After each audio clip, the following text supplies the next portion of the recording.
Hello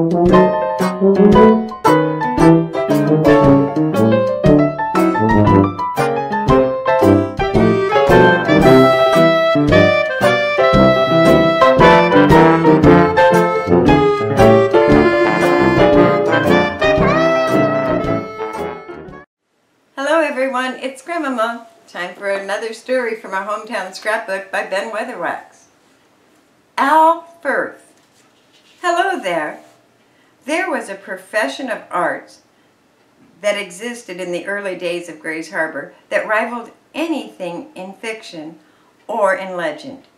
It was a show business with all the heartaches and highlights of that long-honored profession. But it existed without the dignities and platitudes that go with the big time, and even without the glitter and the opportunities that go with the vaudeville troupe.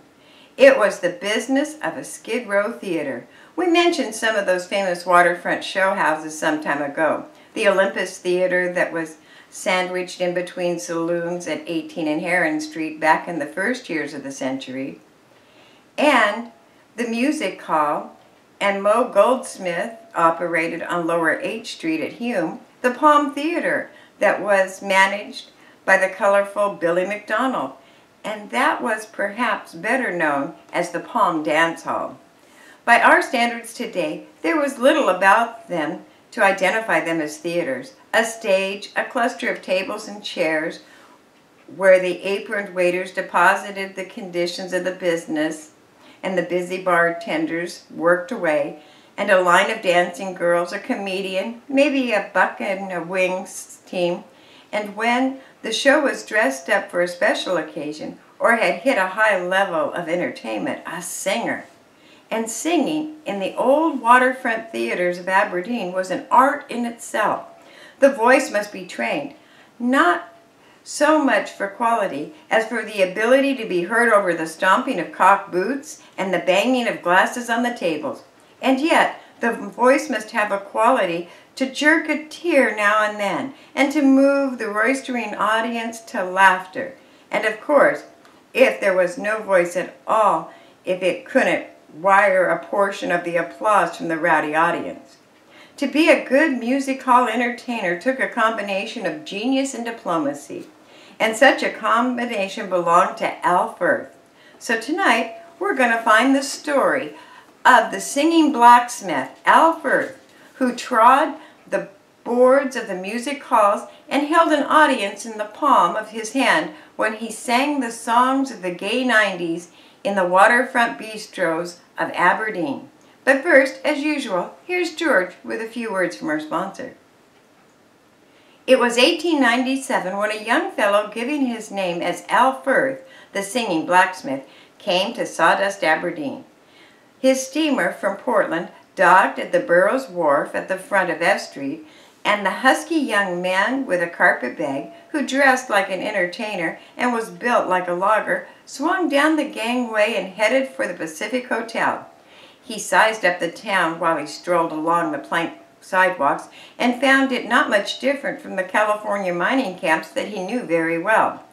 It was new, rough, and had a look of a place where men kicked the silver dollars off the sidewalks and roared like wild creatures when they were on the loose.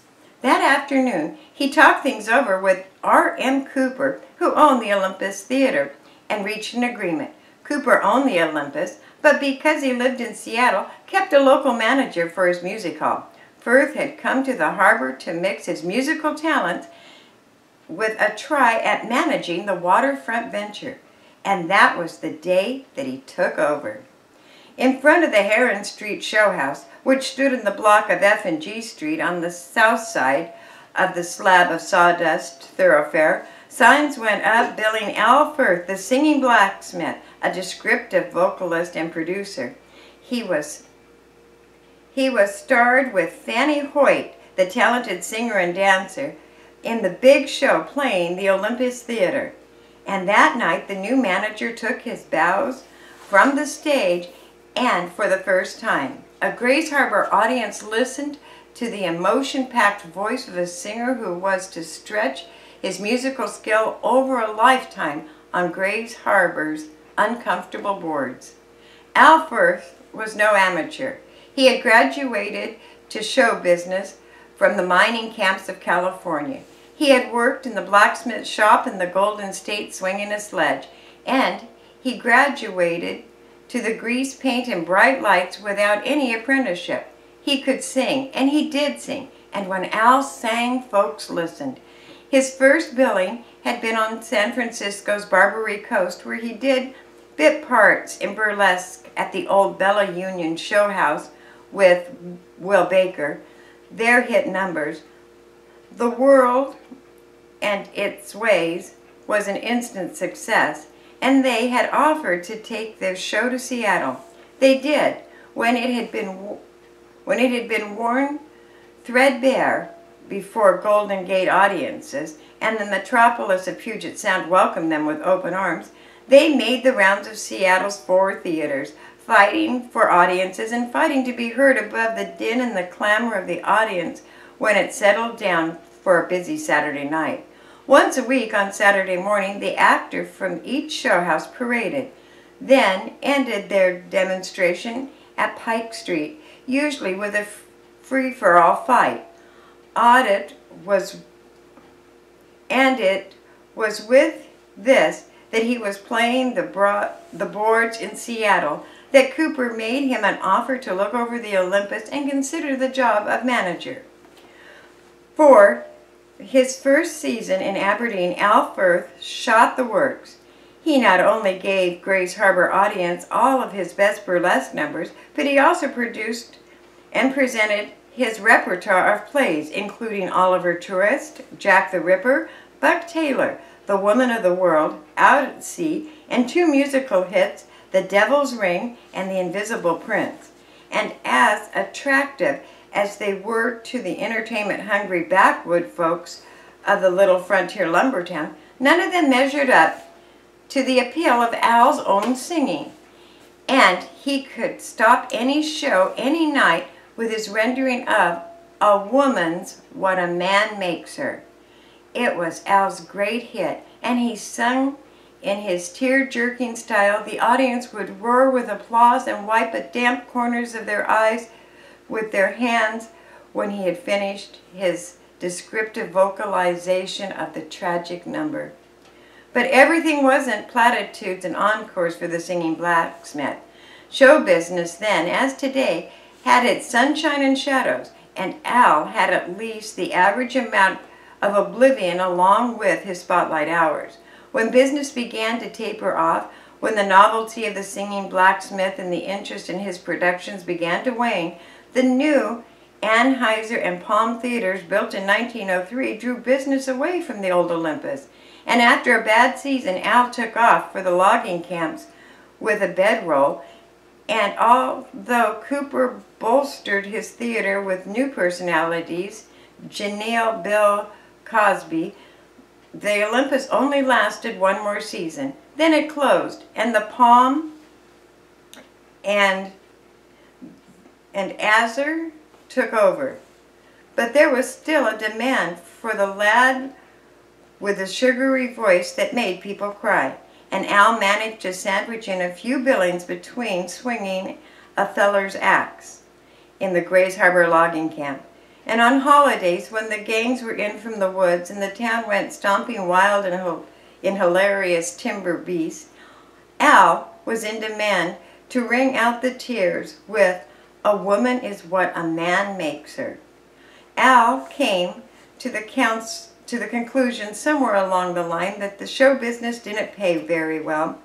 It was sometime after he had married Grace and was learning that 2 can't really live as cheaply as 1. And from that day on, the grease paint and the bright lights became second place to the big fellow. He worked at the old Western mill in the teens, had jobs in the logging camps, kept busy, and the years of the early 1920s dropped away. For a man who had spent his lifetime in pursuit of his greatest love, the footlights, Al had little to show for it. The music halls were gone, vaudeville had died, and accelerating death was talking pictures, which took the heart out of the troopers again. His old friends and fellow grease paint artists had turned to other pursuits, as Al had done. Sometimes he found time to get together with his old cronies and reminisce about the gay 90s when they took the houses down with their hit and laid them in the aisles with their pratter and song. But more often his recollections were only memories that belonged to another life long ago. And then in 1927, radio came to Aberdeen. A couple of promoters named Hubbard and Corwin came down from Seattle to start a radio station.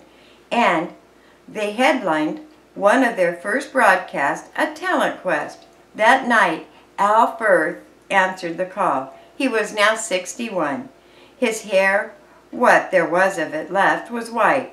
He stooped a little, but his eyes were clear and his voice, though rough in spots, still had that descriptive quality that his Billings had held when he played the old Bella Union show house in San Francisco. Al wasn't unprepared. He had polished his repertoire for days before he faced the microphone for the first time, but his version of the modern songs fell coldly on the ears of the judges. Al hadn't played to a house like this in a long time, but after a couple, he played his ace. It had never failed him before, and he wasn't sure it would now. He stopped trying to make the modern page and reached back into his catalog of numbers for a showstopper that he was famous for. And the studio audience cheered when he finished. A woman is what a man makes her, with all of the old tear-jerking eloquence that he poured into it when he stood before the bright lights of the Olympus Theater in 1890 in Aberdeen. Al had come back, and the Singing Blacksmith, a title that seemed out of keeping, became part of our hometown scrapbook. Thanks for listening.